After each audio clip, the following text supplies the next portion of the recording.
Aditya Degree Colleges, leading companies లో 10,000 plus placements with 13.5 lakhs highest package.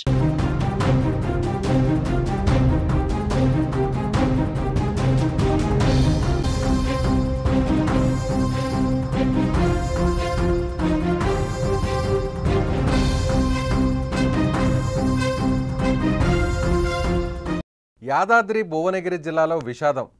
Thupranpet BC welfare భవనం నుంచి దూకి 5వ తరగతి విద్యార్థిని బలవన్మరణం. ఆదివారం ఉదయం హాస్టల్లోకి పంపిన తల్లిదండ్రులు రాత్రి స్టడీస్ తర్వాత భవనంపై నుంచి దూకి ఆత్మహత్య. తెల్లవారుజామున చూసిన వాచ్మ్యాన్ మృతి చెందిన విద్యార్థినిది మహబూబ్ నగర్ జిల్లా విఠలాపురం. బలవంతంగా జాయిన్ చేయించడంతోనే బలవన్మరణం.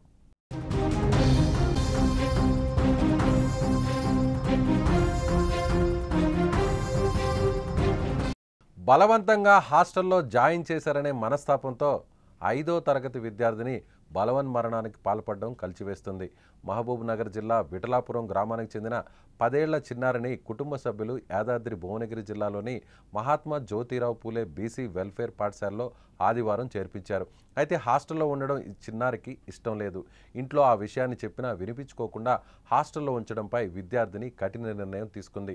రాత్రి స్టడీస్ తర్వాత భవనంపై నుంచి దూకి చనిపోయింది. తెల్లవారుజామున వాచ్మెన్ ఈ విషయాన్ని గమనించాడు.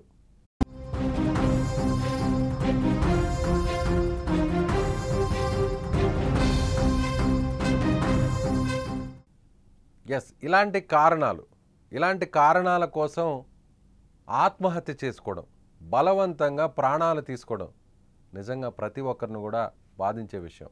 చిన్న పాప 5వ తరగతి చదువుతున్నటువంటి ఈ పాప తల్లిదండ్రులు ఇష్టం లేకపోయినా కూడా హాస్టల్లో చేర్పించారు అనేటువంటి బాధతో, నిజంగా మనస్తాపం అనాలో తెలిసి తెలియని వయసు అనాలో, తల్లిదండ్రుల మీద కోపంతో నేరుగా హాస్టల్ భవనం పైకెక్కి దూకి ఆత్మహత్య చేసుకుంది ఈ చిన్నారు. నిజంగా చిన్నపిల్లల మనస్తత్వం కూడా ఇంత దారుణంగా మారిపోవడానికి ఏ నిర్ణయం తీసుకుంటున్నారో, తీసుకున్న నిర్ణయం సరైందో కాదో కూడా తెలియనటువంటి వయసు వాళ్ళది. అలాంటి వయసులో ఈ విధంగా తల్లిదండ్రులు ఎందుకు చెప్తారు, హాస్టల్లో చేరమని ఎందుకు చెప్తారు? ఆ అమ్మాయి మంచి జీవితం కోసం, బంగారు భవిష్యత్తు కోసం, మంచిగా చదువుకోవాలనేటువంటి ఉద్దేశంతో హాస్టల్లో ఉంటే తమకు దూరంగా ఉంచడానికి ఏ తల్లిదండ్రులకు ఇష్టం ఉండదు. కానీ వాళ్ళ ఆర్థిక పరిస్థితుల్లో, కుటుంబ పరిస్థితుల రీత్యా పిల్లలను విధిలేని పరిస్థితుల్లో, అలాగే బంగారు భవిష్యత్తు కోసం మంచి చదువు వస్తుంది అనేటువంటి ఉద్దేశంతో ఒక నాణ్యమైన ఆహారం దొరుకుతుంది, మంచి ఆహారం దొరుకుతుంది, తాము పేదవాళ్ళమైనా సరే చదివించలేకపోతున్నాం, పిల్లల్ని పెంచి పోషించలేకపోతున్నాం అనేటువంటి రకరకాల కారణాలతో వసతి గృహాలకు పంపిస్తుంటారు. అదేవిధంగా ఈ తల్లిదండ్రులు కూడా ఈ చిన్నారిని హాస్టల్లో చేర్పించారు, బీసీ హాస్టల్లో. కానీ తల్లిదండ్రులు ఎంత చెప్పినా కూడా నేను హాస్టల్కి వెళ్ళను, మీ దగ్గరే ఉంటాను, ఇక్కడే ఉండి చదువుకుంటానని ఎంత చెప్పినా కూడా తనను పట్టించుకోలేదంటూ ఆ పాప, ఈ చిన్నారి, ఫోటోలో కనిపిస్తున్న ఈ చిన్నారి అదే బిల్డింగ్ మీద నుంచి, చాలా ఎత్తైన బిల్డింగ్ ఇది, దాదాపు 4 అంతస్తుల ఎత్తున్నటువంటి భవనం, ఆ భవనం పై నుంచి నేరుగా దూకి చనిపోయింది. స్పాట్లోనే ఆ చిన్నారి చనిపోయినట్లుగా తెలుస్తుంది. నిజంగా ఈ సోషల్ మీడియా ప్రభావం వచ్చిన తర్వాత, మొబైల్ వాడకం పెరిగిన తర్వాత, చిన్నపిల్లలకు కూడా మొబైల్ను ఇష్టానుసారం ఇచ్చేయడం వల్ల వాళ్ళు తీసుకుంటున్నటువంటి నిర్ణయాలు, తెలుసో తెలియనటువంటి వయసు అయినా కూడా వాళ్ళు తీసుకుంటున్నటువంటి దారుణమైన నిర్ణయాలు ప్రతిఫలమే ఈ ఘటన. ప్రతి తల్లిదండ్రులు కూడా ఇదొక హెచ్చరిక చేసేటువంటి ఘటన.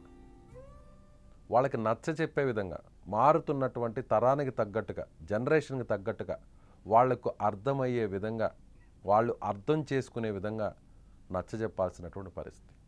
అలాగే చిన్నపిల్లలు కూడా తెలిసి తెలియని వయసు, అభం శుభం తెలియని వయసు, 5వ తరగతి వయసు అంటే కేవలం 10 సంవత్సరాలు మాత్రమే. 10 ఏళ్లలో తల్లిదండ్రుల మీద కోపంతో ఏం చేస్తున్నారో కూడా తెలియనటువంటి వయసులో ఇంత దారుణాలకు తెగబడ్డాం. నిజంగా బాధాకరం. హాస్టల్లో చేర్పించారు, నా మాట తల్లిదండ్రులు పట్టించుకోలేదు, వినిపించుకోలేదు అనేటువంటి ఒక బాధతో 10 సంవత్సరాలున్న 5వ తరగతి చదువుతున్నటువంటి ఒక పాప హాస్టల్ బిల్డింగ్ పైనుంచి దూకి చనిపోవడం నిజంగా చాలా చాలా బాధాకరం. దీనికి సంబంధించి దర్యాప్తు జరుగుతుంది. కారణాలను కూడా పూర్తి స్థాయిలో కారణాలు ఏంటనేది కూడా పోలీసులు బయటకు తీసే అవకాశం ఉంది. దీని వెనక ఏదైనా కుట్ర ఉందా, కేవలం ఆత్మహత్యేనా అనే కోణంలో కూడా పోలీసులు దర్యాప్తు చేస్తున్నారు. మరింత సమాచారం కూడా మరి కాసేపట్లో తెలిసే అవకాశం ఉంది. యూ సంధ్య 5th క్లాస్ అమ్మాయి నిన్న 1 o'clockకి పేరెంట్స్ తీసుకొని వచ్చారు. 2:41 వరకు వాళ్ళతోనే ఉన్నది. వాళ్ళు కూడా తినిపించి ఆ అమ్మాయిని లోపల వదిలేసి వెళ్ళిపోయారు. అమ్మాయికి ఉండబుద్ధి కావట్లేదు అనేసి అన్నది ఫ్రెండ్స్తో కూడా ఎట్లా పారిపోవాలి, ఎలా పోవాలి అనేసి ఫ్రెండ్స్ కూడా అడిగింది అనేసి అన్నారు పిల్లలు కూడా. మార్నింగ్ నైట్ వాటర్ ప్రాబ్లం ఉండి వాచ్మెన్ పైనకి వెళ్ళి తాళం తీసి వాచ్మెన్ తీసి కిందికి వచ్చే లోపల మళ్ళీ వాటర్ చెక్ చేసుకునే లోపల ఈ అమ్మాయి పైనకి వెళ్ళి దూకడం జరిగింది. దూకింది. ఈ అమ్మాయిని మేము రోల్ కాల్ టైంలో చూసుకునేసరికి మార్నింగ్ 6 o'clockకి రోల్ కాల్ టైంలో చూసేసరికి లేదు. అందరం అన్ని దిక్కులో వెతికినాము. బ్యాక్ సైడ్ పైనుంచి దూకి కింద పడ్డది. రాయికి తగిలింది కాబట్టి స్పాట్లో చనిపోవడం జరిగింది.